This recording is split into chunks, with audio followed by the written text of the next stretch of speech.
دلته طالبانو یو دوه درې خبرې د سره واورئ. یوه خبر دا واورئ، دغه حدیث دی دا طالبانو دې ته مدار د اسلام وی، سلس د اسلام دی حدیث ته وی.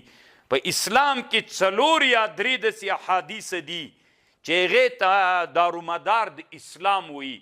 یو انما الاعمال بالنیات حدیث ده، او یو طالبانو الحلال بین والحرام بین، یو دا حدیث ده.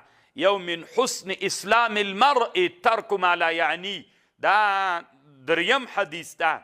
او بل دا حدیث ده لا یؤمن احدکم حتی یحب لاخیه ما یحب لنفسه.